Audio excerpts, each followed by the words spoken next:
I was looking at the numbers, today. Japan, their tax as a percentage of GDP is at 34.8%. In Kenya, we are at 15, less than half what it is here.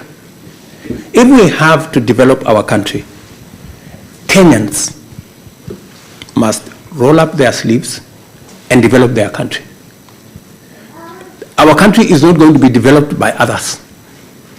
Our country is not going to be developed by aid. Our country is not going to be developed by debt.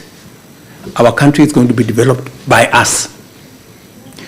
Japan is built by the Japanese using their own taxes. Kenya will be built by Kenya using our own revenues and our own taxes. That is a statement that we must tell each other.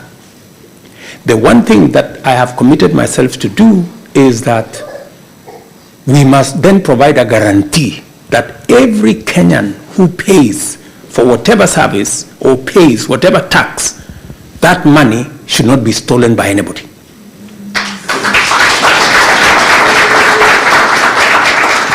So long as we collect whatever tax we are collecting and we use it to grow our country, it is going to benefit us eventually.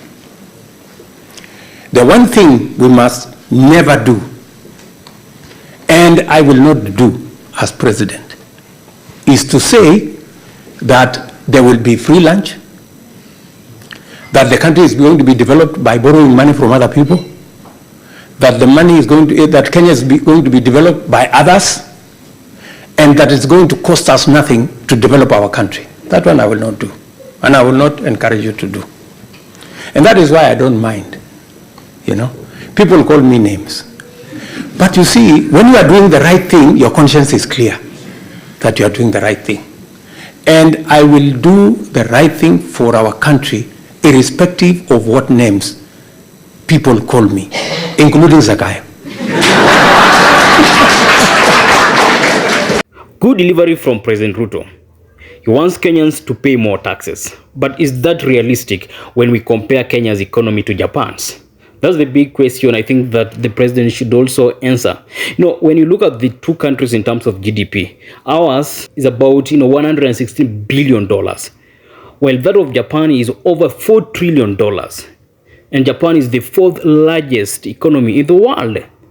That's not just a gap between the two countries, it's a gulf that shows the very different foundations of these economies. Okay, let's look at it this way. Kenya grows faster than Japan.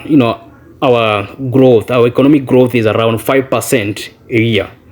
But growth isn't the same as prosperity. Let's accept that. Also, when you look at the two countries in terms of unemployment, officially in Kenya, unemployment is so high. Youth joblessness is closer to 40% or even more. Japan, in contrast, has unemployment that is below 3%.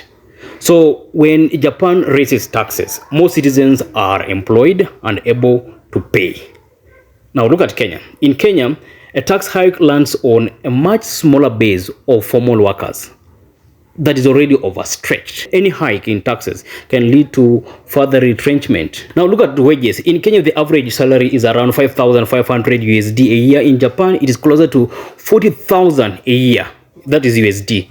That means Japan's, workers can absorb higher taxes without sliding deeper into poverty. Kenyans simply cannot. Let's agree. Also, when you look at the countries in terms of industries, you'd realize that Kenya depends on agriculture and services, with manufacturing which is just under 10% of GDP. But look at Japan. Okay, Japan is a global powerhouse in cars, electronics, advanced technology. It is industries generate high value exports, stable jobs, and predictable tax revenue. But in Kenya, it is opposite. Kenya doesn't yet have that cushion. Okay, we are not industrialized. That is true. And also, when you look at the issue of corruption, in most cases, Kenyans fear that their taxes will vanish into graft, and it is fine. The president wants to protect your money, but in actuality, will it happen? Okay, he has promised to fight corruption, but will it happen? Look at Japan. Japan has stronger institutions, okay, and the institutions here are trusted. People don't steal their money, but in Kenya, it is opposite. In Japan, people see their taxes turn into infrastructure, healthcare, innovation, and many other issues. So here's the truth. Taxing Kenyans more today without fixing unemployment, wages, and corruption is not just unfair. It is economically damaging. Okay, for Japan, it can tax more and more because its system works. But Kenya's system doesn't work. So for us, to tax more and more, we should also, first of all, fix our systems. And that begins with, ramping up the fight against corruption. Otherwise, I don't see much. You're watching No Lie with Owen.